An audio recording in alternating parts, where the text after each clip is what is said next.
سفر کامل ابرست بیرون افتاد برای اون جوش و خروش و سوز از من انتظار نشد.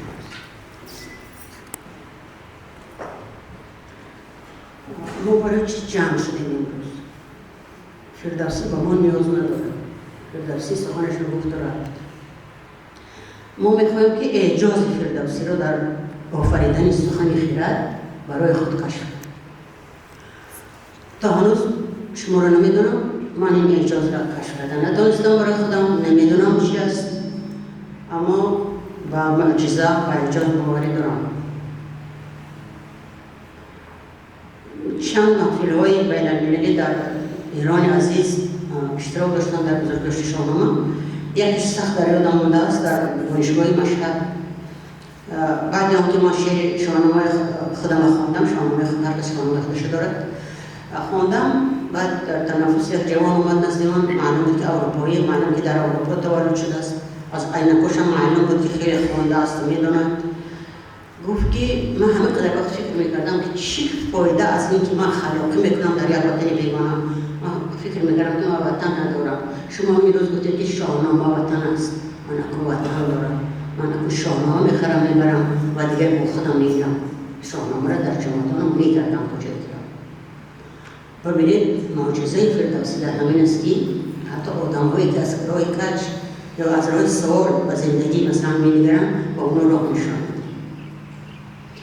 در یک وقت دیگر هم در بندر عباس در بزرگداشت شاهنامه بود، وقتی که باز همین شعرم می‌خواندیم و باز دولتمند خورد شعر سرود بخوان، یک خانومی افریقایی یک کودکی خرد در دستش داشت، با کودکش بالا شد و با گریه و با فارسی چند از شاهنامه خواند و گفت که من می‌خواستم که در وطن منم کسی شاهنامه نویسد که فرزند من وطندار شد.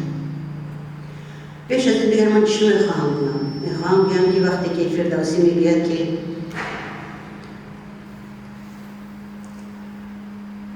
توانا بود هر که توانا بود زنا نشتی بین بردان بود، میدونست که سخن او را هر کس حقیق میفهمد بعد اند از او سخن.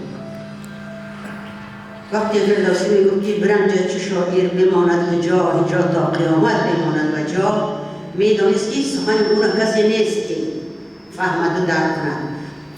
بدونید که این از تاریخ نیست، این حقیقت است که قابیل برادر همخونش برای حسادت کشت و خون اولی فرزند آدم از روی بخل و حسد ریخته شد. چی خیلی کشت برای چی کشت معلوم. اما من میگویم که تو هنوز آدمک‌های یافت میشوند در این سیاره شاعرک‌های یافت میشوند که با فردوسی حسادت میکنند. خدایا یا ربی نو دولتان را برخرید چونشان این خواجه اینقدر زیبون میگرد که فکر نمیکنم که حقارت زنم. من چی بخواستم بیارم؟ منم در وقتایی که از وطن دور بودم برابر مردن است و مقصد برای شاعر که جای شعرش کسی نیست گوش کند و سخنش کسی شنود و جاهش معلوم کند. همراه شاهنامه بود و مثنوی.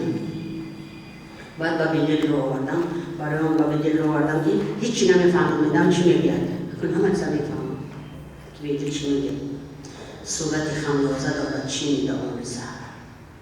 یعنی که با همین مکشوی مشغول شد دیگر توی میده چهره کدام سیاست و کدام نمیدونم کثافات اینا رو فراموش میکنیم. من خیلی شد.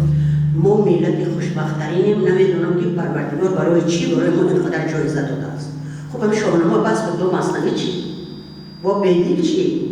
خب استاد رودکی نظیر ندارم. از 13,000 شعر استاد رودکی ما همگی 2,500 مثل میدونیم و من امیدوارم که در این زندگی با اون مشرف میشم که در یک تاق خانه سمرقند یک دیوان استاد رودکی را پیدا میکنیم و باز گپای استاد رودکی را میشنویم. این ملت ما اینقدر خوشبخت است که اینقدر بزرگوار براش آفریده است و وقتی که ما در یک حالت مثلا بسیار ناهنجار قرار میگیریم این هم آفریدگار ما رو میسنجد. برای همین من میگم که شما از همسایگی گفتید تو چکو بگن که همسایه تو از خیشی بد بهتر است. من میگم که ما همسایه نیستیم، ما برادریم ما از یک مادر ما آریایی و این کلمه آریایی در افغانستان همین روزه که در چه حال حالت گرفتار است یکی از کلمه های کلیدی است و در این جمع اگر دیده باشید اگر در هر دیوات تاجیکستان وقتی میرید یک تا ایرانگل، ایراندوخت، ایرانبانو هست. من در ایران فقط ایران میگیرم از دوستان که من یکم تاجیک بانو در ایران جو ندیدم. آخر من در تاجیک بانو دیدم من ریشه دیگه از ریشه میبینم. این درخت توبا ریشهش بسیار عمیق است.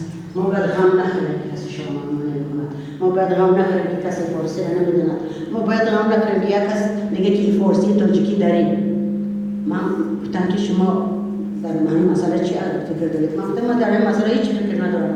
من با زبان مادرم گپ میزنم، مادرم با همین زبان گپ میزد، رودکی هم با همین زبان گپ میزد. شما چیزی که میخواهید در سیاستتون زبان من برکنید، اما برای من زبان مادری من است. خیلی خلاص که زیاد نمی‌کنم میخوام بیام که آنچه که ما میخواستیم فردوسی گفت و آنچه ما نتوانستیم فردوسی توانست. صحبت فردوسی میگن در حج سلطان محمود. من نمیدونم در امیران که در نسخه اساسی شاهنامه چه باشد، اون حج نیست، اون تحقیر هم نیست، اون حقیقت هم نیست، اون درس است از شاعری آفرینده داستان جمع‌سوز. برای من شاهنامه سخن است، سخنی بی‌مرگی. شاهنامه روح است، وطنی بی‌مرگی. شاهنامه وطن است، وطنی بی‌مرگی. آره شاهنامه وطن است، وطنی که از من تو نتوانم به شمشیر و تصویر ربودم. وطنی که به جهان آموزد، سخنی که به جهان آموزد، هنری از اجل جهل نمردن. شاهنامه ادب است، ادبی که ثمر سبز درختش جاودان بهره بگیریم. شاهنامه نفس است، شاهنامه نفس است، شاهنامه نفس است، نفسی که از من تو کرد بروایند. بمیریم بمیریم بمیریم. شما نمید.